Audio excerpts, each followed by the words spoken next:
श्रीशैलेशदयापात्रं धीभक्त्यादिगुणार्णवम्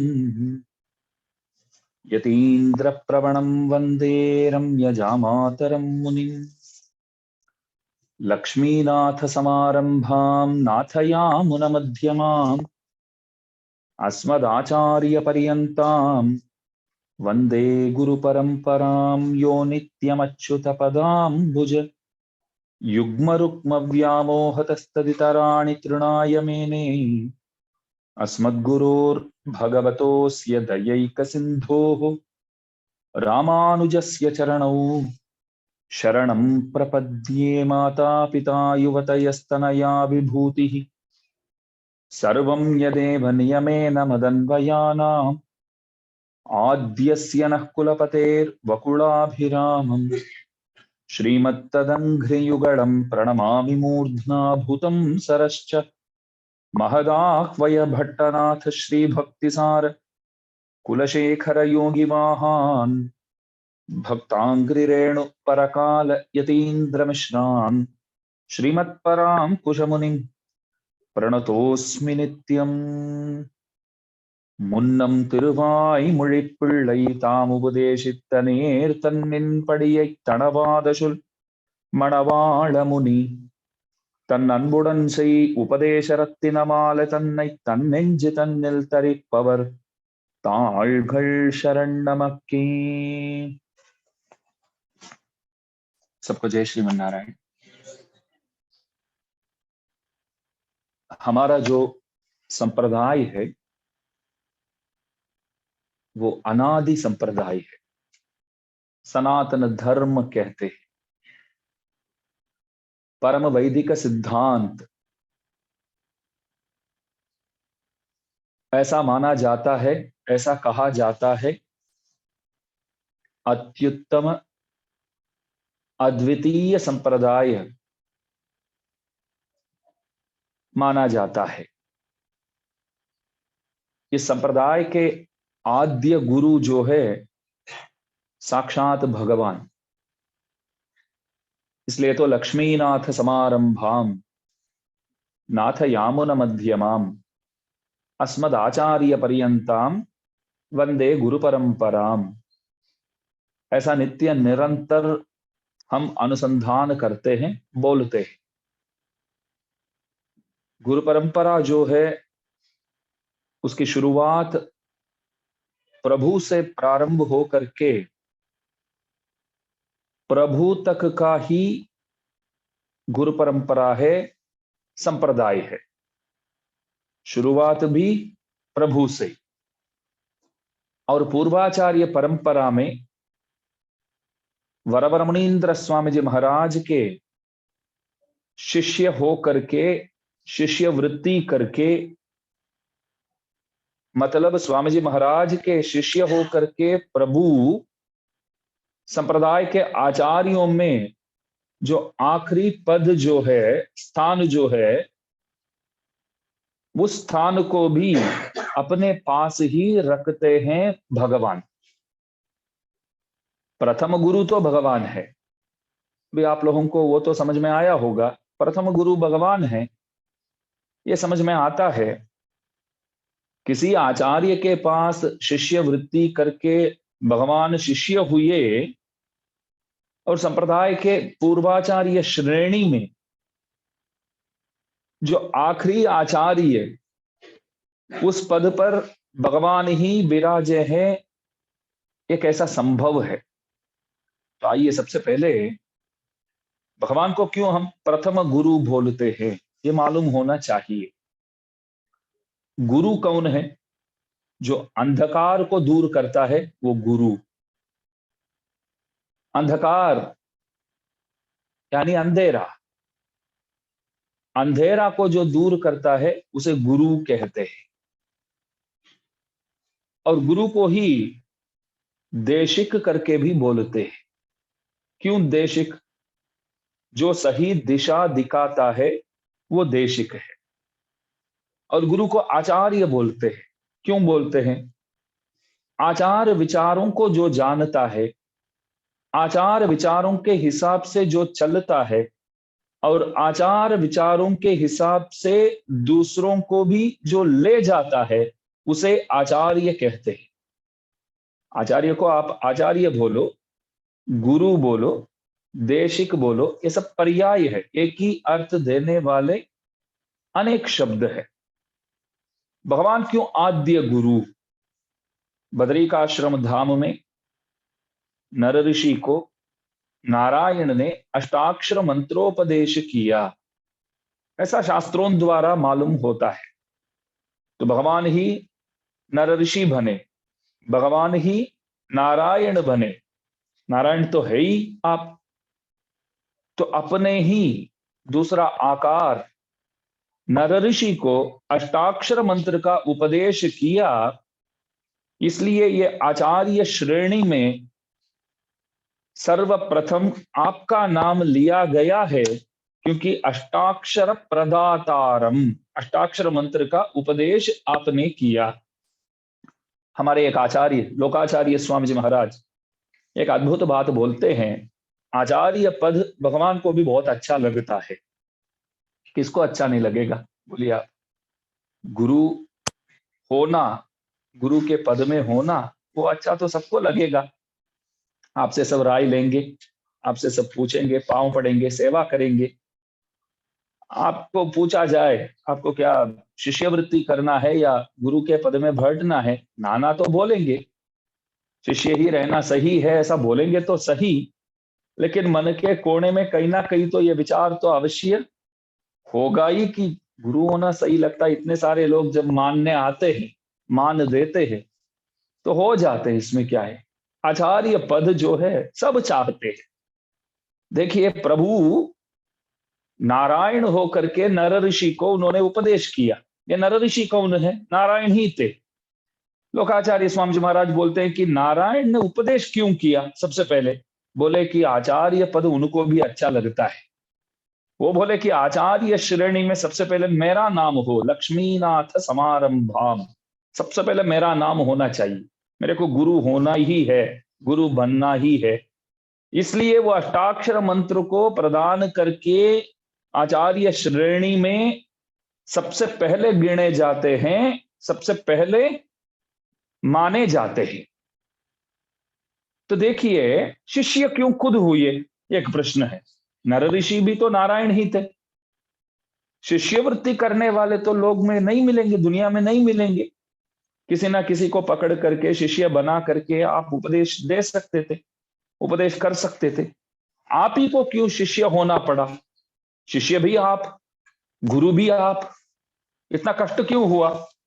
तब बोले प्रभु मेरे जैसे सबके सब गुरु होना ही चाहते हैं, यहां शिष्यवृत्ति करने के लिए कोई तैयार नहीं है। शिष्य को कैसे रहना चाहिए ये कोई जानता ही नहीं है। प्रभु बोले सद्बुद्धि ही साधु सेवी समुचित चरिता तत्व बोधाभिलाषी। वेदांत देश के स्वामी जी महाराज समझाते हैं कि एक शिष्य को कैसे रहना चाहिए करके एक लिस्ट बना के देते हैं। मैंने एक एक करके देख के आया, ठीक है ये तो नहीं है, अगला जो है वो हमारे पास है। ऐसा देख देख के आखिर मालूम पड़ा कि शिष्य लक्षण करके जो कुछ शास्त्रों में बताया गया है उनमें एक भी हमारे पास नहीं है। तो सबको पांव दिखाना अच्छा लगता है, पांव दबाना, सेवा करना सबको अच्छा नहीं लगेगा। तो गुरु के पद में होना, बैठना दुनिया चाहते हैं, लेकिन शिष्यवृत्ति कोई करने के लिए तैयार नहीं है। शिष्य को जिस तरह रहना चाहिए वो कोई जानता ही नहीं है। तो प्रभु बोले कोई बात नहीं, मैं स्वयं शिष्य हो करके और गुरु के स्थान में मैं खुद बैठ करके मैं अपने आप को उपदेश कर लेता हूं। तो आचार्यत्व जो है उस पद को प्रभु भी चाहते हैं, इसलिए तो आद्य गुरु माने जाते हैं। इतना ही नहीं, अर्जुन को गीतोपदेश किया प्रभु, सर्वधर्मान परित्यज्य मामेकम शरणं व्रज अहम त्वा सर्व पापेभ्यो मोक्षयिष्यामि मा शुचः। प्रभु बोलते मा शुचः, तू शोक मत कर, तू चिंता मत कर। मैंने पूछा मेरे बारे में मैं चिंता नहीं करूं, मैं शोक नहीं करूं, तो और कौन करेगा? भगवान बोले ठीक बात है, तो अपने बारे में चिंता करो, शोक करो, कोई इलाज है क्या तेरे पास? मैं बोला कि नहीं, चिंता ही कर सकता हूं, बाकी कोई सोल्यूशन तो मेरे पास नहीं है, कोई इलाज नहीं है, कोई दवाई नहीं है।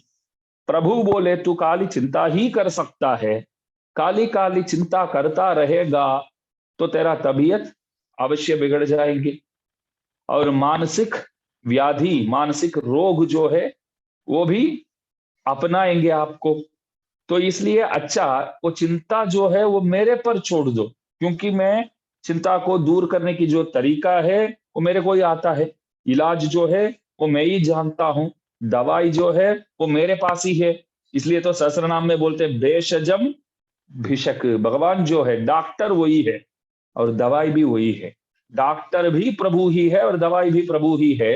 इसलिए चर्म श्लोक द्वारा अर्जुन को प्रभु समझाते हैं, खाली अर्जुन को नहीं। अर्जुन जो है एक साधन मात्र है। पार्थम प्रपन्नमुद्दिश्य शास्त्रावतरणम कृतम, पार्थ को एक निमित्त बना करके हम सबके लिए उपदेश किए हैं। सर्वोपनिषदो गावः दोग्धा गोपाल नंदन पार्थो वत्सः सुधीर भोक्ता दुग्धम गीतामृतम महत। एक अद्भुत श्लोक है। दूध की थैली तो लेके आते हैं, सब सब घर के लिए, चाय बनाने के लिए सबके लिए चाहिए, तो उसमें पहले हम क्या देखते हैं? तारीख देखते हैं, पैकिंग कब हुआ और यूज बिफोर, इस तारीख से पहले इसका उपयोग कर लेना, ऐसा उसमें निश्चित रूप से लिखा हुआ होता है। तो उसको लेके आते हैं, तो उसके हिसाब से हम लेके आते हैं। तो प्रभु ने हमको एक दूध प्रदान किए हैं, गीतामृतम बोलते हैं। कोई एक्सपायरी डेट है गीता जी के लिए? तो कभी नहीं है। अच्छा, उसमें जो दूध है वो कहां से लाए प्रभु? सर्वोपनिषदो गावः, सब उपनिषदों को प्रभु ने गाय बना लिया। और दूध दोहने वाला, निकालने वाला कोई चाहिए? बोले कि मैं तो गोपाल हूं, और कौन चाहिए, मैं तो तैयार हूं, कहीं जाके ढूंढने की कोई जरूरत ही नहीं है। तो प्रभु स्वयं बैठ गए दूध निकालने। अच्छा, वत्स चाहिए, बछड़ा तो चाहिए, तभी तो आप दूध निकाल पाएंगे।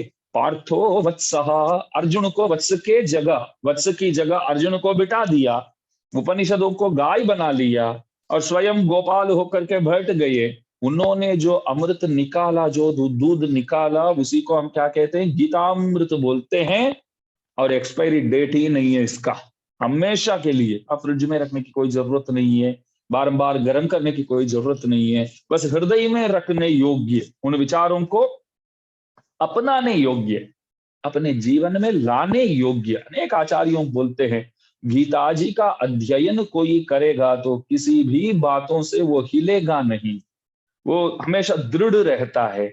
भगवान के वाक्यों को जो जानता है, उनकी जो भगवान के प्रति जो आस्था जो है, श्रद्धा जो है, वो अवश्य बढ़ जाती है, वो प्रभु के ही हो जाता है। तो इसलिए भगवान इसलिए आचार्य माने जाते हैं। अष्टाक्षर मंत्र उन्होंने दिया तो गुरु कहने योग्य बन गए। और गीता शास्त्र, सर्वधर्मान परित्यज्य इत्यादि जो श्लोक है, श्लोक गीता अध्याय 18 और श्लोक 66, वो श्लोक प्रदान किए हैं, चरमोपाय को बताते हैं। भगवान बोले सब कुछ त्याग कर दो, सब कुछ छोड़ दो, माम एकम शरणम व्रज, सिर्फ मेरे शरण में आ जा।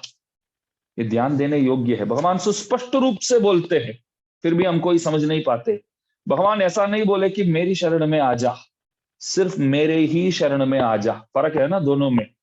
सिर्फ माम एकम शरणम व्रज, इस वाक्य को सुनने के बावजूद भी, सुनने के बाद भी हम अन्य देवताओं के पास जाकर के खड़े रहेंगे तो भगवान को दुख होगा कि नहीं? जब सुस्पष्ट रूप से परमात्मा आपको संदेश दे रहे हैं, सर्वधर्मान परित्यज्य, त्यज्य करके नहीं बोले, परित्यज्य, अच्छी तरह सब छोड़ दो, सब धर्मों को छोड़ दो, मतलब अपने अनुष्ठान इत्यादि वो नहीं करता है तो भी चलता है, तो भी चलता है, लेकिन करना चाहिए। क्यों? भगवान ने आज्ञा दिए है तो कर्म तो करना पड़ेगा। तो भगवान के मुखोल्लास है तो कैंकर्य समझ के करता हूं, ये ध्यान देने योग्य है।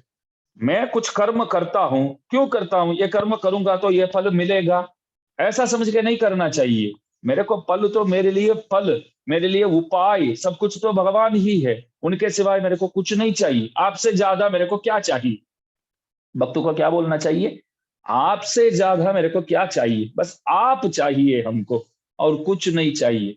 एक बार कृष्ण कन्हैया लेटे हुए थे, तो उस वक्त कौरवों के और पांडवों के बीच में युद्ध प्रारंभ होने वाला था कुछ ही दिनों में।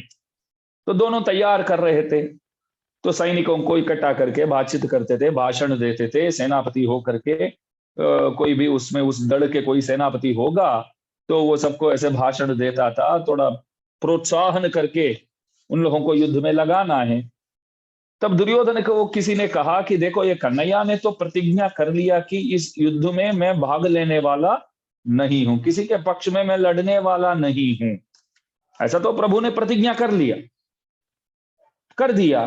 तो दुर्योधन को कहा गया, तो एक काम करो, कन्हैया के पास जाओ, उनके जितने भी सेना है काली काली पड़ा है, अभी इस युद्ध में तो भगवान तो किसी का पक्ष नहीं ले रहे, तो उनके जितना भी सेना है वो इसमें इस्तेमाल नहीं होने वाला है। अच्छी बात है, आप जाके पूछ लो, भगवान आपके जितने भी सेना है वो हमको आप प्रदान करेंगे तो हम पांडवों के साथ लड़ने के लिए काम में आएगा। पूछो तो सही, वो मदद करते हैं नहीं करते हैं बाद में देखा जाएगा। तो दुर्योधन को वो ठीक लगा, वो गए थे, तब प्रभु आराम कर रहे थे। शास्त्रों में ऐसा है कि कोई सो रहे हैं तो जगाना नहीं चाहिए। शास्त्रों में ऐसा कहा गया है कि कोई सो रहे हैं तो जगाना नहीं चाहिए, वो आधी रात में अथवा काम करके जब थके हुए होते हैं तब। अगर कोई बालक ऐसा नहीं बोले सुबह 8-9 बजे माँ बाप जगाते, तो कल स्वामी जी ने क्या बोला, सोते समय नहीं जगाना चाहिए, क्यों जगाते हो, पाप लगेगा। ऐसी बात, तब नहीं जगाएंगे तो पाप लगेगा, याद रख देना, याद में रख लेना। तो दुर्योधन जब कन्हैया के पास गया, लेटे हुए थे प्रभु, सोचा कि ये लेटा है तो कहीं बैठना था, तो प्रभु के माथे के पास एक कुर्सी, प्रभु के चरणारविंदों के पास एक कुर्सी, तो जैसे आया तो वहां बैठ सकता था, लेकिन दुर्योधन को लगा मैं तो राजाधिराज हूं और ये तो सामान्य गोपाल है, बस इनके पांव के पास बैठना हमारे लिए तो सही नहीं रहेगा, उस तरफ बैठते हैं करके वहां जाकर के हाथ इस तरह रखे वो बैठ गया था। तो कुछ ही देर में कौन आया, अर्जुन भी आया, प्रभु से मिलने आया। इतना अच्छा लगा अर्जुन को। अर्जुन बोला कि सब बोलते हैं कि दुर्योधन बहुत बेकार है, बुरा है, मेरे भाई के बारे में कोई जानते ही नहीं है, वो कितने अच्छे हैं, देखो मैं आऊंगा करके उनको शायद मालूम था, तो इसलिए तो मेरे लिए प्रभु के चरणारविंदों के पास जगह दे करके वो वहां बैठ गए, क्योंकि अर्जुन को वही पसंद है, वो प्रभु के चरणों में बैठना ही पसंद करता है। तो बोले भैया प्रणाम, तो बोला ऐसे मुंह मोड़ता है, अरे जिनको देखना ही नहीं चाहता था वो आया है, ऐसा मुंह मोड़ लिया। तो अर्जुन बैठ गए, तो प्रभु जैसे उठे तो दुर्योधन को नहीं देखा, देख भी नहीं पाएंगे ना, लेकिन उनको सब पता है कितने बजे आए, टाइम क्या था, आते समय क्या सोचा, आने के बाद क्या विचार किया, क्यों उधर नहीं बैठा इधर बैठा है, सब जानते हैं। प्रभु जो अंतर्यामी जो है, सर्वांतर्यामी है, जो सब कुछ जानता है, यह सर्वज्ञ सर्वविद, वेदांतों में इस तरह भगवान की वकाण है किया गया है कि जो सब कुछ जानता है, न भूतकाल जानता है, भविष्यकाल जानता है और वर्तमान काल जानता है, जो सब कुछ जानता है। तो प्रभु जैसे उठे अर्जुन से बोले, आओ अर्जुन, कैसे हो भैया वगैरह सब कैसे हैं, क्या हलचल है, क्या बात है। तब दुर्योधन पीछे ऐसा करने लगा, आवाज देने लगा, तो देखा तो दुर्योधन अब भी आए हो क्या, तो दोनों साथ में आए थे क्या, बस अभी युद्ध तो नहीं होगा ना, फिर दोनों साथ में आए हैं तो लगता है कि अभी दोस्ती जो है और रिश्ता जो है वापस जुड़ गया लगता है, क्या बात है। नहीं नहीं नहीं, युद्ध तो लड़ना ही है, बस उसके लिए बात करने आए। तो अर्जुन बोले मैं भी उसके लिए तो आया हूं। दुर्योधन बोलने लगा कि सबसे पहले मैं ही बोलूंगा क्योंकि पहले आया था मैं, तो मुझसे सुन लो। भगवान बोले क्या चाहिए बोलो। तो कहा कि देखो युद्ध में तो आप किसी के पक्ष में लड़ने वाले नहीं हैं, तो सेना का क्या करने वाले हो, आपका जितने भी सेना है उन सैनिकों को बस मेरे साथ भेज दो ना, कौरवों के पक्ष में हो करके पांडवों के खिलाफ, पांडवों के सामने लड़ने के काम में आ जाए। तो प्रभु अर्जुन को देखते हैं। तब दुर्योधन बोलता है वहां क्या देखते हो, दे सकते हो कि नहीं दे सकते हो बोल दो। प्रभु बोले ठीक है, तू पहले आया है और मानता है, इस तरह मांगता है, तो मैं देने के लिए तैयार हूं, सब आ जाएंगे, जिस दिन तू बोलता है तो उस दिन तेरे सेना के साथ शामिल हो जाएंगे, सेना में शामिल हो जाएंगे, तू जाओ, ठीक है जाता हूं, ऐसा बोल के वो निकल गया। प्रभु अर्जुन को बोलने लगे कुछ समय पहले आना था बेटा तेरे को, एक 10-15 मिनट पहले आ गया होता तो तू पहले आया करके मैं तुमसे पूछता था क्या चाहिए, तो अगर सेना मांगता है तो तुरंत मैं तेरे को साइन करके दे देता। लेकिन अभी देखो मैंने दुर्योधन को वचन दे चुका हूं, क्या करूं। अर्जुन रोने लगा, बोला कि दुर्योधन कितने अच्छे हैं, कोई समझते ही नहीं है। लेकिन देखो उनको मालूम है कि मैं क्या मांगने आया हूं, इसलिए है उसलिए ही उस चीज को छोड़ करके जो मेरे को चाहिए ही नहीं वो मांग करके वो चला गया। मेरे को तो सेना नहीं चाहिए, क्या चाहिए, बस आप चाहिए मेरे को। प्रभु हमारे साथ आप रहिए। भगवान हंसते हुए बोले, मैं तो लड़ने वाला नहीं हूं, किसी के पक्ष में कोई युद्ध नहीं करने वाला हूं, और प्रतिज्ञा किया हूं कि आयुध लेकर के इस युद्ध में मैं भाग लेने वाला नहीं हूं। ऐसा बहुत जोर से प्रतिज्ञा कर चुका हूं। हाँ मैं झूठ तो बहुत बोलता हूं, बात अलग है, लेकिन अर्जुन इस समय इस विषय पर जो बोला हूं बस उसके हिसाब से ही मेरे को चलना पड़ेगा। इसलिए मेरे से कोई काम नहीं है, मेरे को लेकर के क्या करोगे, नहीं करना है, आप साथ रहो इतना काफी है, हमको और कुछ नहीं चाहिए, बस आप साथ रहो इतना बहुत हो गया। तो सर्वधर्मान परित्यज्य, मैं कर्म इसलिए करता हूं कि प्रभु को अच्छा लगता है, प्रभु के मुकोल्लास हेतु मैं करता हूं, और कैंकर्य करके समझ के करता हूं। प्रभु की सेवा समझ के हर एक कर्म को करना चाहिए, ये बहुत ध्यान देने योग्य बात है। कोई भी कर्म कोई भी व्यवसाय आप करते हैं बस प्रभु के लिए कर रहे हैं, उनके मुकोल्लास हेतु कर रहे हैं, उनके संतोष के लिए कर रहे हैं, कैंकर्य समझ के कर रहे हैं, यही मालूम होना चाहिए। वो छोड़ करके मैं ये कर्म कर रहा हूं, ये करने से मेरे को ये मिलेगा, मेरे को स्वर्ग मिलेगा, मैं वहां जा पाऊंगा, इधर जा पाऊंगा, गाड़ी ला पाऊंगा, ये सब विचार करना ही नहीं चाहिए। तो तात्पर्य ये हुआ, भक्त लोग प्रभु से प्रभु को ही मांगते, प्रभु के सिवाय कोई विषय किसी चीज को चाहते ही नहीं है। आप बोलेंगे स्वामी जी तो सब तो चाहिए ना, जैसे आपको भी सब चाहिए, सब सुविधा चाहिए, अभी बैठे हैं प्रवचन दे रहे हैं, ऑनलाइन प्रवचन है, तो उसके लिए तो अनेक साधनों की जरूरत तो है ही। अच्छा वाला मोबाइल चाहिए, वो रखने के लिए स्टैंड चाहिए, तो ब्लूटूथ वायरलेस जो है हैंड्स फ्री है वो लगाना पड़ता है आपको, बैठने के लिए कुर्सी चाहिए। अभी तो ठीक है सीजन ऐसा है तो ठंडी है तो एसी नहीं चाहिए, वरना दोनों पंखा चालू करेंगे एसी चालू करेंगे, तो आपको भी तो जरूरत पड़ता है, हमको भी तो जरूरत पड़ता है। बात सही है, हमारे आचार्यों बोलते हैं प्रभु पर आप विश्वास करो, आपको सब कुछ मिल जाएगा। काम करते रहो, उनके मुकोल्लास हेतु काम करते रहो, कोई भी धंधा कोई भी व्यवसाय कोई भी काम प्रभु के लिए ही कर रहा हूं। एक बात है, 1 रुपया भी भले आप प्रभु के लिए खर्चा नहीं कर रहे मानो, फिर भी आप दिल से बोलते हैं कि ये प्रभु के लिए कर रहा हूं, मेरा परिवार चलाता हूं, तो उन्हीं का परिवार है ना, ये परिवार चलाता हूं, परिवार को संभालता हूं, परिवार को खींचता हूं, तो परिवार जो है प्रभु के ही परिवार है, तो उन्हीं की तो सेवा तो मैं कर रहा हूं, ऐसा समझना वो भी उचित बात है। तो सर्वधर्मान परित्यज्य, सब कुछ छोड़ करके मामेकम शरणम व्रज, अहम त्वा सर्व पापेभ्यो मोक्षयिष्यामि, समस्त पापों से तेरे को मैं मुक्त कर दूंगा, और उसके बाद तेरे को अवश्य मोक्ष दूंगा, कैंकर्य दूंगा। मां शुचाह, तू चिंता मत कर, स्पष्ट रूप से भगवान बोलते हैं, तू चिंता ही कर सकता है, इलाज तो तेरे पास तो है ही नहीं, तो मां शुचाह, शोक मत कर, चिंता मत कर। तो प्रभु इस तरह उपदेश किए हैं, इसलिए आचार्य पद में आते हैं। सबसे पहले अष्टाक्षर मंत्र दिए हैं और अर्जुन को इस तरह उपदेश किए हैं, और राममूर्ति रामचंद्र भगवान राघवेंद्र सरकार विभीषण को उपदेश किया, मित्र भावेन संप्राप्तम न त्यजेयम कथंचन, दोषो यद्यपि तस्य स्यात् सतामेतत् अगर्हितम, सकृदेव प्रपन्नाय तवास्मीति च याचते अभयम सर्वभूतेभ्यो ददामि ये तत् व्रतम मम। एक बार श्री राम शरणम करके कोई बंदा बोलता है तो उस बंदा को हमेशा के लिए उस पर ध्यान रख करके मैं संभालता हूं, मैं अवश्य कृपा करूंगा, मैं पूरा ध्यान रखता हूं।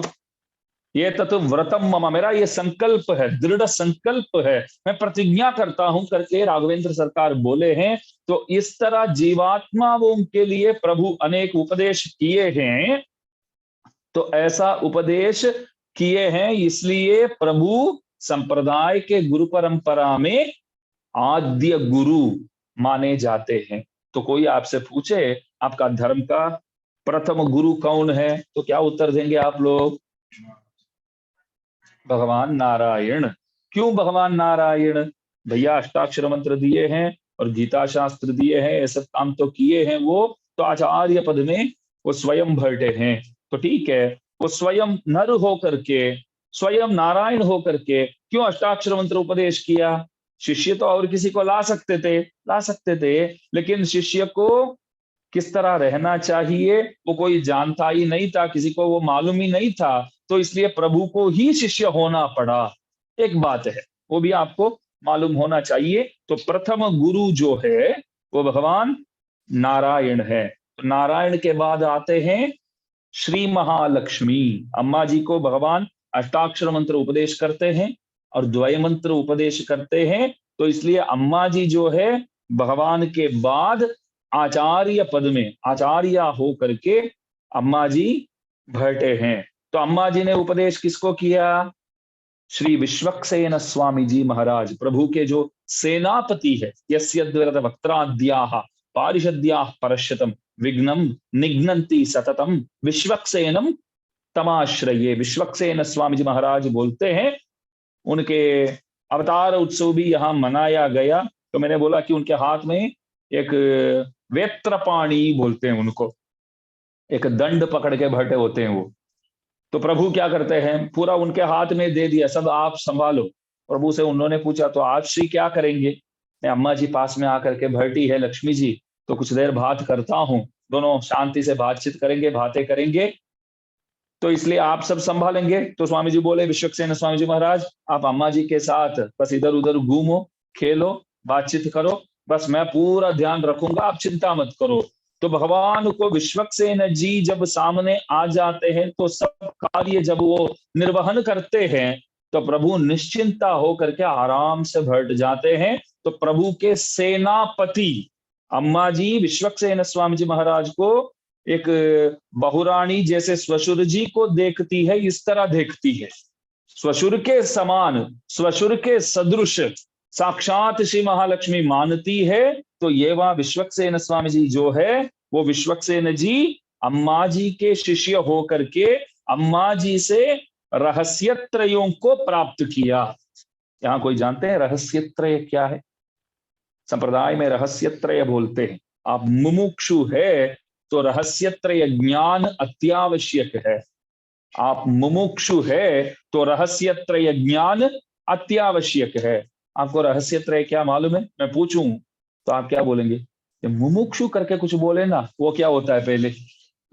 पहले वो बताइए, बाद में हमको आता है नहीं आता है हम बताएंगे। मुमुक्षु वो है जो मोक्ष पाना चाहता है, जो मोक्ष पाना चाहता है उसे मुमुक्षु बोलते हैं। और बारंबार संसार में ही आना चाहता है कोई, तो उसे बुभुक्षु बोलते हैं। क्या बोलते हैं? बुभुक्षु। और मुमुक्षु वो है जो मुक्ति के लिए विचार करता है, मुक्ति पाना चाहता है, प्रभु प्राप्ति के लिए चाहता है, उसे क्या कहते हैं? मुमुक्षु। तो हम सब कौन है अभी? मुमुक्षु। स्वामी जी हम तो मुक्ति तो चाहते हैं, बात सही है, चाहेंगे तो क्या इसी पल मिल जाएगा क्या? एक प्रश्न है। मोक्ष तो ठीक है, समझ में आता है कि हम जन्मों से इस संसार में इधर उधर भटकते हुए परेशान हुए हैं, इस बात तो हम मानते हैं। और लगता है कि मुक्ति जो है, मोक्षैश्वर्य जो है, वो प्राप्त करने योग्य है, वो ही सबसे बड़ा पुरुषार्थ है, इससे अधिक तो कोई पल नहीं है, हम मानते हैं। लेकिन क्या हम चाहते हैं तो अभी अभी उठा लेंगे क्या? अभी अभी प्रभु प्रदान कर देंगे क्या? एक बात है, मोक्ष को चाहने वाले दो प्रकार के होते हैं। मोक्ष चाहिए ऐसा बोलने वाले दो प्रकार के होते हैं। हमारे आழ்वार लोग कैसे होते हैं?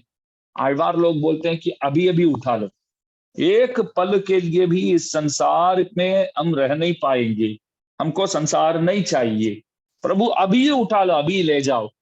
एक पल हमको लगता है कि सहस्र युग की तरह लगता है, अभी उठा लो, ऐसे प्रार्थना करने वाले जो होते हैं, उन लोगों का नाम है आर्त प्रपन्न।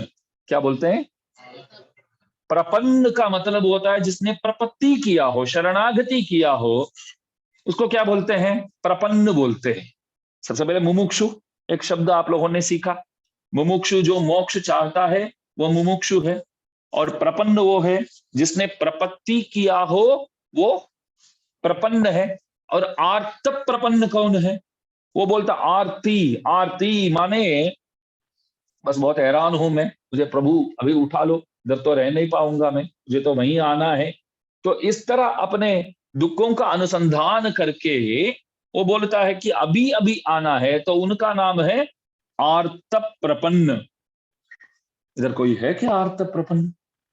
हम कोई है तो अभी अभी बस तैयार प्रभु, एकदम मस्त मैं तैयार हूं, बस कितने बजे आवश्यक बताओ, टाइम बताओ करके तो हम कोई नहीं पूछते, लेकिन चाहते हैं मुक्ति। मुक्ति तो चाहते हैं, क्योंकि अगला जन्म क्या होगा, किधर होगा, कैसे रहेंगे, अरे बारंबार इधर आना तो नहीं है भाई। अच्छा तो लगता है ये जो आप बता रहे हैं, आप जो कह रहे हैं ये स्कीम जो है, अच्छा तो लगता है। मोक्ष स्कीम बोलते हैं ना, स्कीम तो अच्छा लगता है। पैकेज ठीक ठाक है वैसे, ये पैकेज तो स्वीकार करने योग्य है, लेकिन अभी अभी नहीं चाहिए। तो भगवान बोले तो कब आएंगे आप? बस ये जो जन्म है इसको तो जीने दो, पुनः इधर नहीं आना है। शांति से आपके पास आते हैं तो हमारा नाम तब पड़ा दृप्त प्रपन्न। दृप्त प्रपन्न का अर्थ होता है कोई जल्दबाज नहीं है, शांति से आपके पास आएंगे। तो मुमुक्षु है तो वो आर्त प्रपन्न, और दृप्त प्रपन्न, वो कैटेगरी दो प्रकार के हैं। और उसमें आप मुमुक्षु तो है, मोक्ष को चाहते हैं, तो आपको रहस्य त्रय ज्ञान अत्यावश्यक है। अभी पूछता हूं रहस्य त्रय क्या क्या है। तीन रहस्य है संप्रदाय में, रहस्य त्रय, अष्टाक्षर मंत्र, द्वय मंत्र, शरम मंत्र, ये तीन को रहस्य त्रय बोलते हैं। रहस्य त्रयम जो है उसका ज्ञान जो है वो अत्यावश्यक है, तभी मोक्ष संभव है, तभी मोक्ष संभव है। तो रहस्य त्रय ज्ञान जो है वो अत्यावश्यक है। ये रहस्य त्रय का उपदेश प्रभु ने अम्मा जी को किया। अम्मा जी ने श्री विश्वक्सेन स्वामी जी महाराज को किया। विश्वक्सेन स्वामी जी महाराज समस्त आழ்वारों के, खास करके षटकोप स्वामी जी महाराज को इस कलयुग के प्रारंभ में जो गुरु हो करके, इस कलयुग के प्रथम गुरु जो माने जाते, वैसे तो आद्य गुरु कौन है? भगवान है। कलयुग के प्रारंभ में अवतार करके सबके गुरु होने वाले व्यक्ति हमारे षटकोप स्वामी जी महाराज। नाम ही षटकोप दिया गया है। षट वायु के प्रति जिसने गुस्सा किया हो उनका नाम षटकोप। एक बालक है, भूखा है तो रोता है, दूध के लिए रोता है, ये सब करता है ना, क्यों करता है? षट वायु करके एक गैस है शरीर में, वो अंदर से क्या करेगा? उस बच्चे को रोने के लिए प्रोत्साहन करेगा, रुलाएगा, अंदर से उसके लिए काम करेगा। एक वायु अंदर से वो काम करेगा, शठवायु बोलते हैं। ये नियम है कि कोई भी बालक होवे, क्या चिराग भाई, कोई भी बालक होवे वो रोएगा तो दूध के लिए रोएगा, खाने के लिए रोएगा, तो उस वक्त सोने के लिए रोएगा, जो भी है। तो अंदर तो बहुत वायु उसके लिए कामकाज करते हैं। तो इसमें शठवायु जो है, वो षटकोप स्वामी जी महाराज जो है, उनके पास भी आकर के, जैसे सामान्यतः वो ही काम करता है, सब बच्चों के पास जो काम करता है वो काम करने के लिए आया था, तब उन्होंने, आपने क्या किया? कोप किया, गुस्सा किया। तो शटवायु के प्रति कोप करने वाले आपका नाम क्या पड़ा? शटकोप। तो शटकोप का अर्थ क्या है करके कोई पूछे, लेकिन आप बोलेंगे कौन पूछता है स्वामी जी, कोई पूछने वाला तो कोई कहीं मिलते ही नहीं है। तो हम भी कभी विचार नहीं किया, हमारा नाम का भी क्या मतलब है वो मालूम नहीं है। शटकोप स्वामी जी का मालूम हमको कहां से होगा? तो शटकोप, शट वायु के ऊपर गुस्सा करने वाले जो है उन्हें हम षटकोप कहते हैं। जो षटकोप स्वामी जी इस कलयुग के प्रारंभ में गुरु हो करके सिद्धांत प्रचार उन्होंने किया। उसके बाद 4000 साल के बाद एक आचार्य आए, लगभग 4000 साल के बाद। उनका नाम नाथ मुनि स्वामी जी महाराज।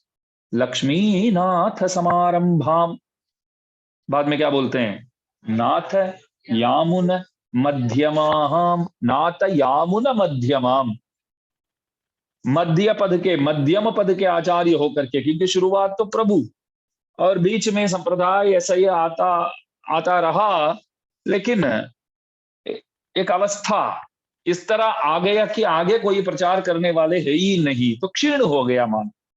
तो उस वक्त हमारे वहां वीर नारायणपुरम करके एक अद्भुत गांव है, अद्भुत क्षेत्र है। तो उस क्षेत्र में नाथमुनि स्वामी जी महाराज का अवतार हुआ। नमो चिंत्याद्भुता क्लिष्ट ज्ञान वैराग्य राशये नाथाय मुनये अगाध भगवत भक्ति सिंधवे। बहुत अद्भुत अर्थ है। नाथ मुनि जी जो है एक गढ़ है, ज्ञान भक्ति वैराग्य ऐसे अत्युत्तम चीजों की एक गढ़ है आप। नमो अचिंत्य अद्भुत अक्लिष्ट ज्ञान वैराग्य राशये, इसलिए तो बोलते हैं वो एक गढ़ है। ज्ञान भक्ति वैराग्य इत्यादि चीजों वहां असंख्य रूप में उपलब्ध है। तो नाथमुनि स्वामी जी उनका अवतार हुआ। उनके शिष्य हुए पुंडरीकाक्षाचार्य स्वामी जी महाराज। पुंडरीकाक्षाचार्य जी के शिष्य श्री राम मिश्र स्वामी जी महाराज। ध्यान दीजिए, ये नाथमुनि जी अपने गांव में, वहां जो मंदिर में प्रभु विराजते हैं, गोपाल भगवान आज भी दर्शन देते हैं, तो राजगोपाल भगवान की सेवा करते थे। तो एक दिन सपने में कन्हैया आए और नाथ मुनि जी को बोले, कल ही निकलो मथुरा वृंदावन आ जाओ, वहां आपसे मैं मिलने के लिए उत्सुक हूं। तो दूसरे दिन अपने गांव के भगवान जो नित्य सेवा करते हैं, वहां जाकर के उन्होंने निवेदन किया कि प्रभु मेरे को वहां आप ही बुला रहे हैं, मथुरा में बुला रहे हैं आप, तो वहां दर्शन करना चाहता हूं।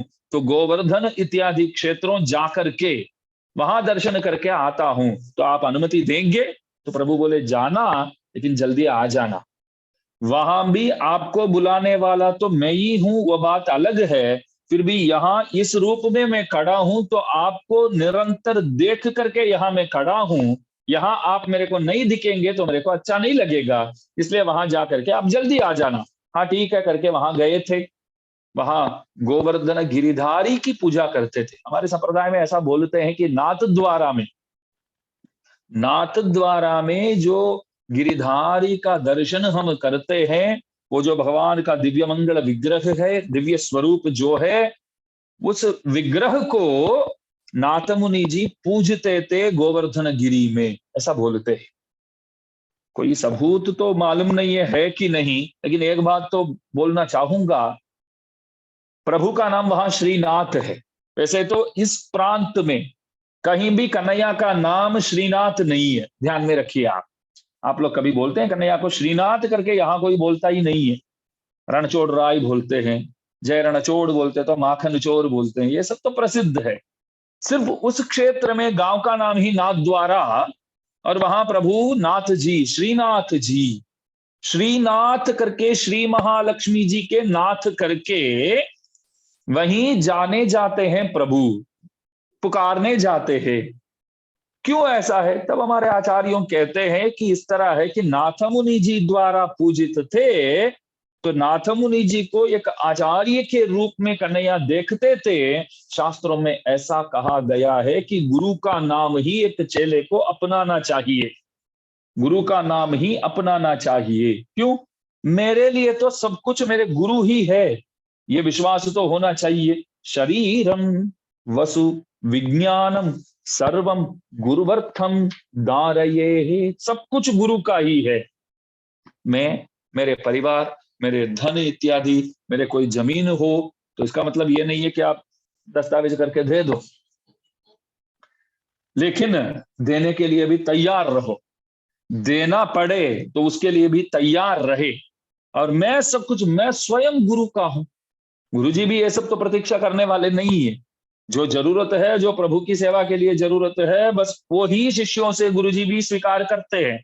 लेकिन शिष्य का मनोभावना ऐसा होना चाहिए कि मैं स्वयं उनके हूं, गुरुजी के हूं, तो सब कुछ, मेरी पहचान जो है वो गुरु ही है, ऐसा वो विश्वास होना चाहिए। तो प्रभु भी उस विश्वास के साथ साथ उन्होंने क्या किया, मेरा नाम श्रीनाथ है आज से, क्यों, मेरे गुरु तुल्य, मेरे परम प्रिय नाथ मुनि जी पूजा करते हैं।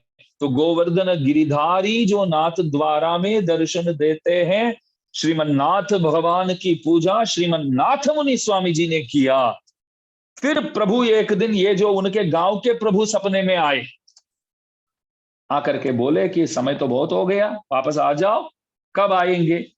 तो इतने में उन्होंने क्या किया, वहां से अपने शिष्यों को एक खत भेजा। ध्यान दीजिए, नाथ मुनि जी का पुत्र है, उनका नाम है ईश्वर मुनि। ईश्वर मुनि को एक पुत्र पैदा होने वाला है, नाथ मुनि जी लिखते हैं, एक पुत्र ईश्वर मुनि को पैदा होने वाला है। ज्ञान दृष्टि से मालूम पड़ा उनको। तब बोले उनका नाम श्री यामुन करके कृपया रखना, उनका नाम श्री यामुन करके रखना। श्री यामुन, श्री यामुन, यामुनाचार्य स्वामी जी महाराज बोलते हैं, आड़वंदार बोलते हैं, यामुन करके रखना। तो सबने पूछा आप ही आइए, आप ही नाम रखिए। नाथ मुनि जी बोले नहीं नहीं, तब तक इस संसार में नहीं रहने का है मेरे को, वो तो थोड़ा समय बाकी है, शांति से वो आएगा, आने दो। नाम अवश्य श्री यामुन रखना, क्योंकि यमुना तीर, यमुना प्रांत में घूम के आया हूं, मेरा मन तो ज्यादा में ही लगता है। तो भगवान जो है यमुना में, यमुना के किनारों में गोपियों के साथ घूमने वाले, भगवान का नाम है यामुन। यमुना तीर में प्रभु नित्य निरंतर घूमते फिरते रहते हैं। हमारे आचार्यों बोलते हैं वैकुंठ में एक नदी है, किसी ने सुना है, किसी को मालूम है क्या नदी बोलते हैं? विरजा नदी। वैकुंठ में एक नदी है विरजा। प्रभु को है ना, किधर भी जावे तो वहां एक नदी चाहिए। बहुत आचार विचार, पहले आप लोग बोलते हैं ना, पूज्यपाद संपत कुमार आचार्य स्वामी जी महाराज जब भी आते थे तो वो स्वयं कुएं में जाकर के पानी निकालते थे। तो आचार विचार में बहुत ध्यान देते थे। ठीक है, आज भी आचार्यों देखते तो है, जितना संभव है इतना देखते हैं, जितना हो सकता है इतना देखते हैं। तो आचार विचार में ध्यान देने वाले सबसे पहले ये पूछेंगे कि वहां कुआं है तो पानी निकाल सकूंगा क्या, कोई नदी है, कोई तालाब है, वो पानी सुयोग्य है, पीने योग्य है, ये सब पूछेंगी। तो भगवान वहां से आते हैं, अवतार करते हैं। तो अयोध्या में राम बन के आए तो सबसे पहले देख लिया कि वहां तीर्थ सुविधा है क्या, देख लिया सुविधा है कि नहीं अयोध्या में, क्या, हाँ, सरयू नदी है। तो विरजा ही सरयू हो करके, और प्रभु कन्हैया बन के आए तब यमुना, प्रभु श्रीरंगम में लेटे हैं तब कावेरी। तो इस तरह जहां भी जाते हैं तो पहले प्रभु तीर्थ व्यवस्था वो कर लेते हैं। तो इसलिए कहते हैं कि यामुन, यमुना तीर विहारी, प्रभु जो है वही नाम रखना है करके बोले। बाद में नाथ मुनि जी प्रभु के धाम भी पहुंच गए। उसके बाद आए कौन आए, यामुनाचार्य स्वामी जी महाराज, राम मिश्र जी के सच्शिष्य। हमको ये सब मालूम होना चाहिए, जैसे पिताजी का नाम, दादाजी का नाम, उनके पिताजी का नाम, और कुछ लोग उनके पिताजी का नाम बोलेंगे और आगे पूछेंगे तो बोलेंगे देखना पड़ेगा, घर पे लिखा हुआ होता है, वो देखना पड़ेगा, वो मिलना चाहिए, अथवा मालूम नहीं है, दादाजी के पिताजी तक मालूम है, इसके आगे कौन कौन थे किसको मालूम है। ये तो ठीक है, मालूम होवे ना होवे कोई मतलब का नहीं है। आचार्यों कौन कौन है हमारे, ये तो मालूम होना चाहिए, क्योंकि एक एक आचार्य हमारे आत्मा के लिए, मतलब हमारे लिए काम किए हैं। जब हमारे लिए काम किए हैं तो उन लोगों को जानना, उन लोगों का स्मरण करना वो अत्यावश्यक है। तो सबसे पहले आद्य गुरु श्रीमन नारायण, लक्ष्मीपति नारायण, और तत्पश्चात अम्मा जी आते हैं, बाद में विश्वक्सेन स्वामी जी महाराज आते हैं, बाद में षटकोप स्वामी जी महाराज आते हैं, बाद में नाथ मुनि जी, उनके 4000 साल के बाद, षटकोप स्वामी जी महाराज के 4000 साल के बाद आपका अवतार हुआ। तो नाथ मुनि जी के बाद पुंडरीकाक्षाचार्य स्वामी जी महाराज, पुंडरीकाक्षाचार्य जी के शिष्य हुए श्री राम मिश्र जी। इसमें बात देखिए, नाथ मुनि जी ने ये बोला ना, मेरा एक पौत्र उत्पन्न होने वाला है, पैदा होने वाला है, उनको सधर्तों अवश्य सिखाओ, मतलब बिठा करके, वो चाहेगा नहीं चाहेगा फिर भी, चाहेंगे ही वैसे, नहीं चाहेंगे तो भी बिठा करके सब कुछ समझा दो, सब कुछ सिखा दो, ऐसे अपने शिष्यों को बोले। लेकिन पुंडरीकाक्षाचार्य जी जब मौजूद थे तो उस वक्त भी यामुनाचार्य जी का अवतार नहीं हुआ। उनके शिष्य राम मिश्र स्वामी जी महाराज, वो राम मिश्र स्वामी जी महाराज ने ही, यामुनाचार्य जी तो राजा हो करके धर्म को भूल गए, वो राजा के पद में बैठे हुए थे, शासक थे, तो उनके पास जा करके वापस खींच करके संप्रदाय में ला करके एक साधु सन्यासी बना दिया बाद में उनको। तो यामुनाचार्य जी के गुरु कौन हुए? राम मिश्र स्वामी जी महाराज। तो नाथ मुनि जी के बाद पुंडरीकाक्ष स्वामी जी, पुंडरीकाक्ष स्वामी जी के बाद श्री राम मिश्र स्वामी जी, राम मिश्र स्वामी जी के बाद यामुनाचार्य स्वामी जी महाराज। यामुनाचार्य स्वामी जी के पहले कौन थे? हाँ, राम मिश्र स्वामी जी के पहले पुंडरीकाक्षाचार्य स्वामी जी के पहले नाथ मुनि जी, उनके पहले षटकोप स्वामी जी, उनके पहले विश्वक्सेन स्वामी जी, उनके पहले अम्मा जी के पहले प्रभु। तो इस तरह, तो यामुन मुनि जी के शिष्य हुए महापूर्ण स्वामी जी महाराज। कौन? महापूर्ण स्वामी जी महाराज, बहुत अद्भुत आचार्य, रामानु स्वामी जी के साक्षात गुरु। उनके हस्तों से रामानु स्वामी जी ने पंच संस्कार स्वीकार किया एक अद्भुत क्षेत्र में। वैसे तो रामानु स्वामी जी महाराज यामुनाचार्य जी से मिलने के लिए तो गए थे, यामुनाचार्य जी से मिलने के लिए गए थे, तो जैसे वहां पहुंचे तो उसी समय यामुनाचार्य स्वामी जी महाराज की जो अंतिम यात्रा एक जुलूस की तरह वहां सब निकाल रहे थे, तो पूछा, इतने सारे शिव वैष्णव एक साथ आ रहे हैं, तो साथ में महापूर्ण स्वामी जी भी थे। रामानु स्वामी जी ने पूछा, इतने सारे शिव वैष्णव एक साथ आ रहे हैं, कुछ उत्सव है क्या? तो लोगों ने बोला कि यामुनाचार्य स्वामी जी महाराज वैकुंठ धाम पहुंच गए, उनकी अंतिम यात्रा।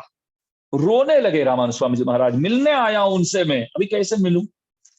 तो सब बोले, वो तो आपकी बहुत इंतजार करते थे, आप आएंगे आएंगे करके। हमारे आचार्यों बोलते हैं कि अम्मा जी ने प्रभु से पूछा, अरे दोनों का मुलाकात अगर हो गया होता तो बहुत अच्छा होता, मिलने के लिए वो भी आ रहे थे, ये भी चाहते थे, आपने ऐसा क्यों किया?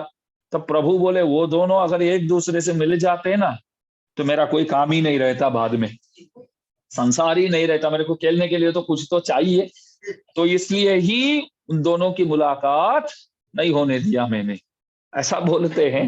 तो रामानु स्वामी जी देखो वहां गए तो यामुनाचार्य जी का दर्शन नहीं कर पाए, यामुनाचार्य जी को बिठाया गया, सन्यासी थे तो इसलिए उनके जाने के बाद उनके दिव्य मंगल विग्रह को ऐसे सुलाते नहीं है, बिठाते हैं, तो ऐसे हाथ इस तरह रखे बिठाते हैं सन्यासियों के, तो हाथ इस तरह, इसमें 3 उंगलियां इस तरह, मतलब जैसे टेढ़ा बोलते हैं, तो इस तरह। तो क्यों है ऐसा? तो किसी ने ध्यान ही नहीं दिया, रामानु स्वामी जी ने ही पूछा, उनके हाथ देखा तो 3 उंगलियां इस तरह है, क्यों है? क्या पहले से कुछ उनको हाथ में कुछ तकलीफ है क्या? सब बोले, नहीं नहीं नहीं, ऐसा कुछ नहीं, मजबूत थे, बहुत बढ़िया थे, तो क्यों ऐसा है? तो किसी शिष्य ने बोला, देखो वो हमेशा 3 विषय के बारे में नित्य निरंतर बोलते थे। एक, ब्रह्म सूत्र जो है, वेदव्यास भगवान के उपनिषद भाष्य ब्रह्मसूत्र जो है, ब्रह्मसूत्र के लिए हमारे सिद्धांतानुसार एक व्याख्यान करना है, एक ग्रंथ लिखना है, ये बारंबार बोलते थे, लेकिन हुआ नहीं है, बस मन में वो विचार करते करते वो गए हैं। तो इसलिए सबसे पहले एक उंगली इस तरह है, उसका तात्पर्य ये हुआ, ब्रह्मसूत्र व्याख्यान करना चाहते थे, वो हुआ नहीं है, तो निराशा बोलते ना जैसे। और दूसरा ये है कि षटकोप स्वामी जी महाराज के जो सहस्र गीति है, तो सहस्र गीति के लिए एक अद्भुत व्याख्यान वो भी वो करना चाहते थे, तो उनके जीवन काल में वो भी संभव नहीं हुआ। तो आप पूछेंगे तो उन्होंने किया क्या फिर? चाहते थे बोलते तो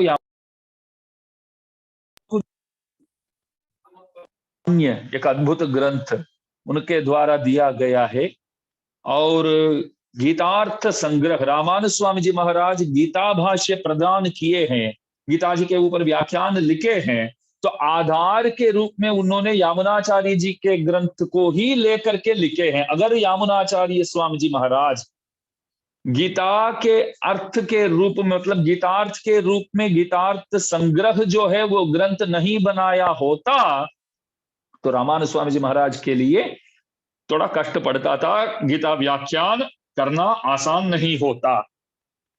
तो इसलिए लगभग आत्म सिद्धि, ईश्वर सिद्धि, संवित सिद्धि और स्तोत्र रत्न और चतुश्लोकी, आगम प्रामाण्य, ये सब ग्रंथ यामुनाचार्य स्वामी जी महाराज द्वारा दिया गया है। तो इसलिए आप लोग ऐसा नहीं समझे कि शायद वो सब चाहते चाहते चले गए, लगते हैं, सोचते सोचते वो कुछ किया ही नहीं है। ऐसी बात नहीं है, बहुत कुछ किए हैं। जो कुछ सामग्रियां उनके पास, पुस्तक भी बहुत चाहिए, तो सब रामानुज स्वामी जी को कश्मीर जाना पड़ा, आज के पाकिस्तान जाना पड़ा। ऐसा बोलते हैं कि जहां जाकर के उन्होंने बोधायन वृत्ति ग्रंथ करके एक ग्रंथ को उन्होंने जो स्वीकार किया, तो उस ग्रंथ को आधार के रूप में लेकर के उन्होंने ब्रह्मसूत्र व्याख्यान श्री भाष्य लिखा। तो उस ग्रंथ प्राप्ति के लिए आज के पाकिस्तान जाना पड़ा रामानुज स्वामी जी महाराज को। वहां गए थे, सरस्वती भांडार ऐसा एक जगह, वहां जाकर के वहां के राजा से मिलके वो पुस्तक को प्राप्त करके ग्रंथ लिखे हैं। तो यामुनाचार्य जी को वो सब नामुमकिन की बात, वो जा नहीं पाई। इसलिए सहस्र गीति के लिए व्याख्यान करना चाहते थे, वो हुआ नहीं। और तीसरा, हमारे संप्रदाय के लिए पराशर और वेदव्यास दोनों ने बहुत उपकार किए हैं। श्री विष्णु पुराण ग्रंथ, उसका लेखक कौन है? विष्णु पुराण ग्रंथ को प्रदान किसने किया? पराशर। वेदव्यास के कौन होते हैं वो? पराशर। पहले वेदव्यास कौन होते हैं? किसके? वेदव्यास के? वेदव्यास के पुत्र कौन है? हाँ, शुकाचार्य का पुत्र पराशर। हाँ नहीं, जवाब तो कुछ तो बोलते ना, अच्छी बात, ये अच्छा लगता है। व्यासम, ध्यान दीजिए, व्यासम वशिष्ठ नप्तारम शक्तेः पौत्रम अकल्मषम पराशरात्मजम वंदे शुकतातम तपोनिधिम। ये श्लोक है। व्यासम वशिष्ठ नप्तारम, मैंने उस दिन बोला था व्यास जी का नाम इसलिए व्यास है क्योंकि वेदों की विभाजन जो है वो उन्होंने किया, वरना उनका नाम क्या है वैसे? कृष्ण द्वैपायन। कृष्ण द्वैपायन उनका नाम है। तो वेदव्यास इसलिए बोलते हैं कि वेदों की विभाजन उन्होंने किया, इसलिए नाम पड़ा वेदव्यास। वो कौन है? वशिष्ठ नप्तारम, ब्रह्मा जी का पुत्र वशिष्ठ।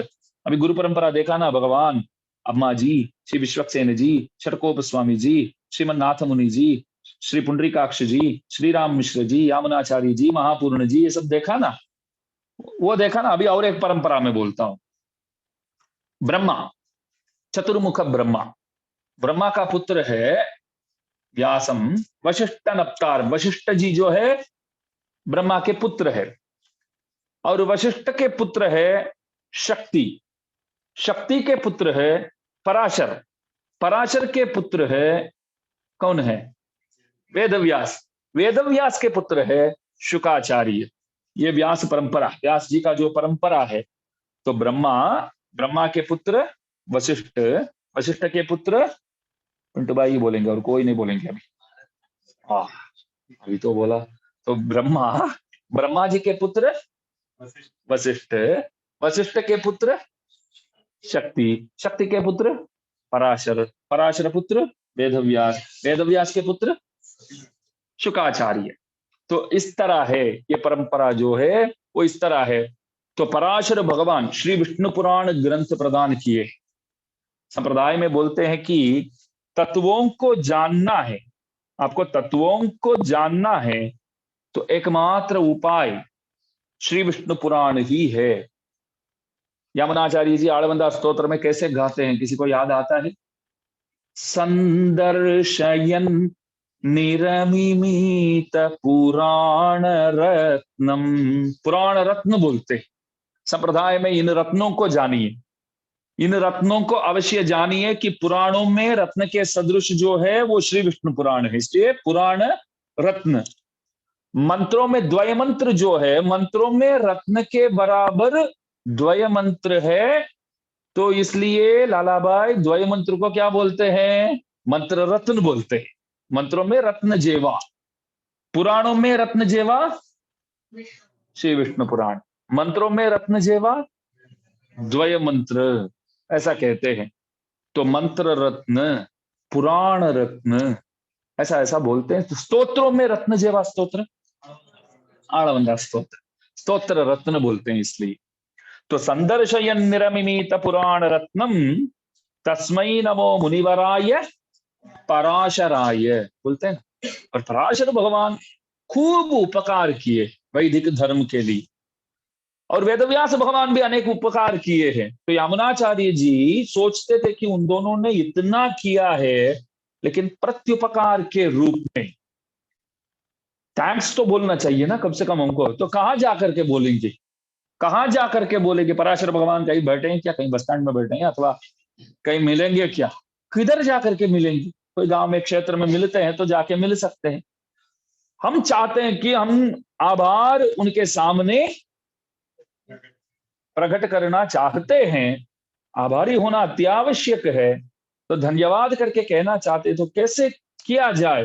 तो यामुनाचार्य जी को लगा उत्तमोत्तम बच्चों को, संप्रदाय के काम में आ सके एवं बच्चों को उन दोनों के नाम रख करके दुनिया में और भी प्रसिद्ध करेंगे।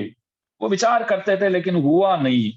तो ये तीन विचार, इन तीन आशाओं को लेकर के वो नित्य निरंतर उसी को सोचते सोचते अभी तो वैकुंठ भगवान के धाम भी पहुंच गए। क्या करे? तब रामानुज स्वामी जी ने ऐसा प्रतिज्ञा किया, ध्यान दो।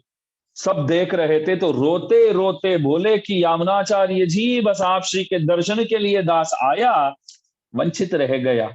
फिर भी इस चरम मंगल विग्रह अभी जो दर्शन कर रहा हूं मैं, अच्छा हुआ कम से कम ये तो मिला मेरे को दर्शन करने का सद्भाग्य। मैं आपके सन्मुख आपके सामने प्रतिज्ञा करता हूं कि आप श्री की कृपा दृष्टि नित्य निरंतर अगर मेरे साथ रहेगा, और भगवान मेरे को लंबी आयुष्य भी अगर प्रदान करते हैं, इतना ही नहीं पूर्वाचार्यों की कृपा दृष्टि अगर मेरे प्रति नित्य निरंतर रहेगा, तो आप श्री के इन तीन आशाओं को मैं अवश्य पूरा करूंगा। ये मैं आपके सामने प्रतिज्ञा करके कहता हूं करके जैसे बोले, तो उसी क्षण उन उंगलियों टीक हो गई, ऐसे खड़े होकर के टीक हो गई। तो सब तब तभी बोले कि रामानुज स्वामी जी हमारे धर्म के लिए प्रवर्तकाचार्य जो है, जिनकी इंतजार करते थे, भविष्यदाचार्य कब आएगा कब आएगा कब आएगा करके सब जिनको चाहते थे, प्रतीक्षा करते थे, वो व्यक्ति आ गए हैं।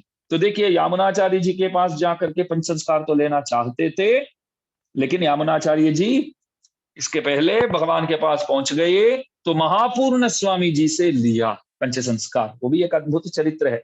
रामानुज स्वामी जी महाराज देखिए, बहुत बड़े आचार्य है, साक्षात शेषावतार है, अनंत प्रथमम रूपम लक्ष्मणश्च ततः परः बलभद्रः तृतीयस्तु कलौ रामानुज स्मृतः। पुराण वचन है, पुराण वचन है। सबसे पहले आपका नाम है अनंत शेषनाग, और त्रेता युग में आप क्या बन के आए? लक्ष्मण। द्वापर युग में, कलयुग में रामानुज स्वामी जी महाराज।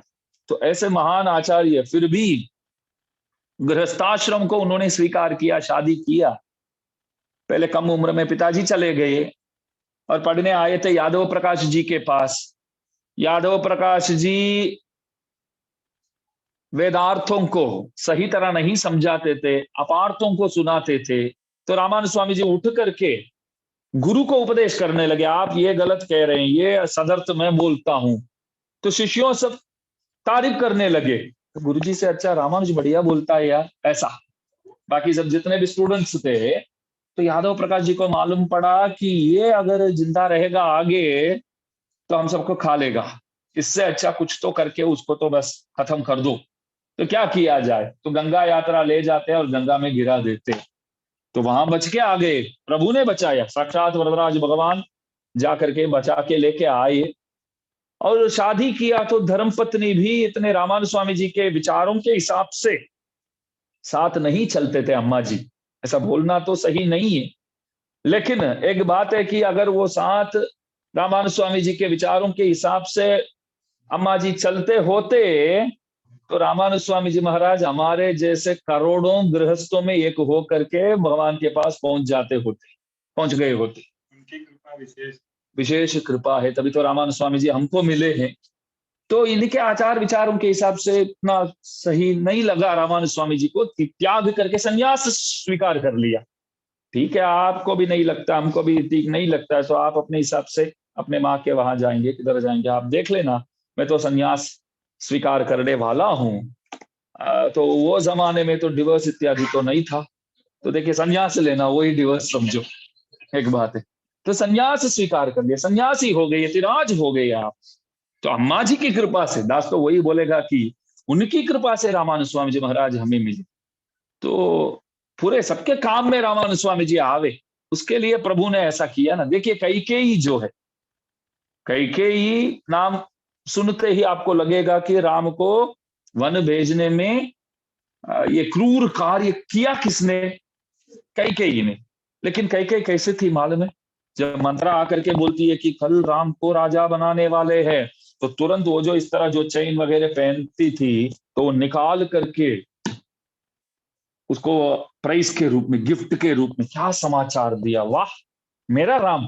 तभी एक वाक्य बोलती है, मेरा भरत तो मेरा ही पुत्र है, लेकिन कोई भी मेरे पास आकर के तेरा पुत्र है ऐसा बोलेंगे ना, तो राम ही मेरे दिमाग में आता है, ऐसा बोलती है वो। हमारे आचार्य विचार करते हैं, वो कई राम के प्रति इतना प्रेम प्यार, इतना भावना वाली, लेकिन एक ही क्षण में इस तरह क्यों बदल गई?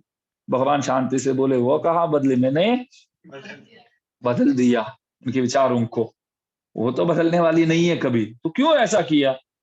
अरे बस मेरा नाम दुनिया में बहुत फैलाना है, तो कोई ना कोई को तो बुरा तो बनाना ही पड़ता है। भगवान बोले, लोग मेरे गुणों के बारे में लोगों को पता करना है, मालूम होना है, तो कुछ ना कुछ अपने ही लोगों को बलिदान तो करना ही पड़ता है। तो ऐसा अर्जुन देखिए आप, उनको मालूम नहीं था क्या, युद्ध भूमि पर आ गया, रणभूमि में आ गया, फिर बोलता है कि वो मेरे दादाजी है, वो मेरे बापू जी है, वो मेरे काका जी है, वो वे वही है। ये सब तो पहले ही मालूम है आपको, आपको पहले ही किसके साथ लड़ने वाले हैं सब मालूम है, तो वहां आकर के बोलता है मैं लड़ूंगा ही नहीं।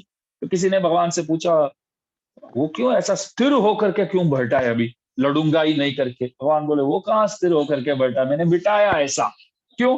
तभी तो गीतोपदेश कर पाऊंगा मैं, मेरे को गीता देना ही है, तैयार है अभी मेरे हाथ में, वो पुस्तक तैयार है, वो देना ही है, तो उसके लिए उनको मैंने ऐसा बदल दिया। तो प्रभु ये सब काम करते हैं। ठीक इसी प्रकार रामानुज स्वामी जी के धर्मपत्नी अम्मा जी के मन प्रभु ने इस तरह इसलिए बना दिया, तभी रामानुज स्वामी जी हम लोगों को मिले हैं। तो कहने का तात्पर्य, रामानुज स्वामी जी बोले एक अवतार पुरुष है, फिर भी उनके जीवन में तो बहुत कष्ट सहन किया उन्होंने, बहुत कष्ट, कष्ट ही देखा समझो। तो रामानुज स्वामी जी बोले, गुरुजी से मिलने गया तो देखो यार, नसीब ऐसा है कि बेनसीब गुरुजी भी चले गए, धर्मपत्नी के साथ थोड़ा ठीक ठाक नहीं चलता है, ठीक है गुरुजी के पास जाते हैं बैठते हैं करके वहां गया, तो वो भी चले गए, तो क्या करूं? तो कांचीपूर्ण स्वामी जी गुरु मानते थे, उनसे निवेदन किया कि आप मेरे गुरु रहो, लेकिन वो बोले आप ब्राह्मण हो, मैं वैश्य हूं, मैं गुरु नहीं बन सकता हूं आपका, ये मेरा अधिकार नहीं है। तो उन्होंने भी ना बोल दिया। स्वामी जी बोले कि मैं तो, मेरे को गुरु मिलेगा ही नहीं है क्या अभी? आप तो भगवान से बातचीत करते हैं, कांचीपूर्ण स्वामी जी पूछिए मेरे लिए कुछ, प्रभु को कुछ संदेश प्रभु से आप ला करके दीजिए। तो 6 वाक्य वरदराज भगवान ने प्रदान किया। अहमेव परम तत्वम, दर्शनम भेद एव च, उपायेषु प्रपत्ति स्यात्, अंतिम स्मृति वर्जनम, देहावसाने मुक्ति स्यात्, पूर्णाचार्य समाश्रय। तो 6 वाक्य प्रदान किया। तो इसमें आखिर बोलते हैं कि महापूर्ण स्वामी जी को गुरु बना ले। तो भगवान ने इस तरह कहा, तो रामानुज स्वामी जी जाकर के महापूर्ण स्वामी जी को गुरु बनाए। फिर भी रामानुज स्वामी जी को पंचाचार्य पदाश्रित बोलते हैं। उनके कितने गुरु थे? 5। रामानुज स्वामी जी के कितने गुरु थे? जैसे पूछते हैं वो कितने लोग थे ऐसे, तो रामानुज स्वामी जी के कितने गुरु? 5। पंचाचार्य पदाश्रिताय नमः बोलते हैं। एक महापूर्ण स्वामी जी महाराज, एक गोष्ठी पूर्ण स्वामी जी महाराज, यादव प्रकाश तो पहले गुरु थे, बाद में उनके शिष्य हो गए। वो गुरु तो ठीक है, उनके साथ तो जमता ही नहीं था ना, वो गलत अर्थ बोलते थे ना, तो वो गुरु नहीं माने जाते। बाद में वो उनके शिष्य हो गए। बोलो, रामानंद स्वामी जी के जीवन में और किसी आचार्य के चरित्र में आप इस तरह देख ही नहीं सकते, जो पहले गुरु थे वो बाद में इन्हीं के शिष्य हो गए। बोलो, आकर के प्रदक्षिणा करके बोले कि मैं आपका चेला हूं, तो स्वीकार किया, गोविंद जीयर करके नाम दे करके। तो मैं 5 आचार्य अभी बताता हूं, तो आप कांचीपूर्ण, यादव प्रकाश ये बोलेंगे तो मैं 5 में 1-2 को भूल जाऊंगा फिर। तो पहले महापूर्ण स्वामी जी महाराज, गोष्ठी पूर्ण स्वामी जी महाराज, और उसके बाद मालाधर आचार्य स्वामी जी महाराज, त्रिमालयांडान बोलते हैं। तो मालाधर आर्य स्वामी जी महाराज, फिर एक अरैयर स्वामी जी महाराज। इतना ही नहीं, आप श्री के साक्षात मातुल मामा जी श्रीशैल पूर्ण स्वामी जी महाराज, जो रामानुज करके नाम उन्होंने प्रदान किया, रामानुज स्वामी जी के सगे मामा। आप तिरुपति में सेवा करते थे, तिरुपति बालाजी के प्रधान सेवक थे आप, तो उनसे श्री रामायण पूरा पाठ अर्थ के साथ 1 साल श्री रामायण सुना। बोलो, लोग तो 9 दिन तक सुनते हैं ज्यादातर, वो भी ज्यादातर भजन में ही चला जाता है, कथा कम बोलते हैं, भजन ज्यादा होता है। 1 साल मामा जी के पास बैठ करके श्री रामायण आपने सीखा, तो सोच लो श्री रामायण में सीखने योग्य गुणार्थ कितने हैं फिर। तो 5 आचार्य थे। एक थे साक्षात आचार्य जो समाश्रयण करके अष्टाक्षर मंत्र उपदेश किया, महापूर्ण स्वामी जी, गोष्ठी पूर्ण स्वामी जी, श्री मालाधरार्य स्वामी जी महाराज, अरैयर स्वामी जी महाराज, और 5वां श्रीशैल पूर्ण स्वामी जी महाराज, उनके मामा। तो रामानंद स्वामी जी के बाद संप्रदाय के गुरु हुए गोविंदाचार्य जी, उनके मासी के पुत्र। उनके बाद पराशर भट्टर स्वामी जी महाराज, उनके बाद वेदांति स्वामी जी महाराज, उनके बाद कलिवैरदास स्वामी जी महाराज, उनके बाद श्री कृष्णपाद स्वामी जी महाराज, उनके बाद श्री लोकाचार्य स्वामी जी महाराज, उनके बाद श्रीशैलाचार्य स्वामी जी महाराज, श्रीशैलेश स्वामी जी महाराज, श्रीशैलेश स्वामी जी महाराज के बाद श्रीशैलेश दया पात्रम बोलते हैं ना, वरवर मुनीन्द्र स्वामी जी महाराज। श्रीशैलेश स्वामी जी महाराज के शिष्य है रामानुज स्वामी जी महाराज के अपरावतार। वो तो आपको फोटो देख करके ही मालूम पड़ता होगा, शेषपीठ में बैठे हैं। तो वो रामानुज स्वामी जी के अपरावतार माने जाते हैं। रामानुज बन के इसलिए आए संस्कृत वेदांतों की रक्षा के लिए, और वरवर मुनीन्द्र बन के आए द्राविड़ वेदांतों की रक्षा के लिए। तो आप श्री भगवान के निर्देशानुसार इस धरातल में अवतार करके हम लोगों की उद्धार करने हेतु तुर्कापुरी क्षेत्र में आपका अवतार तुला महीने में, मतलब अभी अभी तो हम यही मनाए वरवर मुनीन्द्र स्वामी जी महाराज का उत्सव भी। तो मूला नक्षत्र के दिन आप श्री का यदवतरण मूलम मुक्ति मूलम प्रजानाम, मूल नक्षत्र में आए। हमारे आचार्यों गुणगान करते हैं, मूल नक्षत्र में आए, इसका मतलब ये हुआ कि हमारे मुक्ति के लिए मूल जो है आप ही है। मुक्ति मूलम प्रजानाम षठरिक मुनि दृष्टाम्नाय साम्राज्य मूलम कलिकलुष समूलोन्मूलने मूलमिंदे सभवतु वर योगी न समस्तार्थ मूलम करके प्रतिवादी भयंकर अण्णा स्वामी जी महाराज अपने वरवर मुनि शतक में गाते हैं। तो वरवर मुनीन्द्र स्वामी जी महाराज शिष्य हुए श्रीशैलेश स्वामी जी महाराज के, और उन्होंने उपदेश रत्नमाला करके एक अद्भुत ग्रंथ हमारे लिए दिए हैं। उपदेश रत्नमाला ग्रंथ के अर्थों को आप जानते हैं, समझते हैं, तो समझ लो कि पूरे संप्रदाय के विषयों को आप अच्छी तरह जानते हैं। तो उस ग्रंथ को लेकर के, उस ग्रंथ के कालक्षेप इधर हम करने वाले हैं। तो सुबह तो त्रिपावी का अनुभव करते हैं, शाम को उपदेश रत्नमाला ग्रंथ जो वरवर मुनीन्द्र स्वामी जी महाराज द्वारा दिया गया है, उन ग्रंथ के सदर्थों को यहां हम अनुभव के विषय बना करके, मतलब अनुभव के विषय समझ करके उन्हीं का अनुभव करेंगे, उन सदर्थों का अनुभव करेंगे। तो सबसे नम्र निवेदन है, तो अवश्य सुबह और शाम पधारिए। श्रीमद वेद मार्ग प्रतिष्ठापनाचार्य उभय वेदांताचार्य जगत गुरु गादी स्वामी जी महाराज के निर्देशानुसार ये सुबह और शाम का कार्यक्रम उनके शिष्य वृंदों द्वारा और आप लोगों द्वारा, तो पूज्यपाद संपत कुमार आचार्य स्वामी जी महाराज के शिष्यों द्वारा, पूज्यपाद गादी स्वामी जी महाराज के शिष्यों द्वारा ये आयोजन किया गया है। तो सुबह शाम प्रवचन में शामिल होकर के सदर्थों को सीख करके अपना जीवन धन्य कीजिए, बनाइए। श्रीमते रम्यजा मातृमणीन्द्राय महात्मने जय श्रीमन।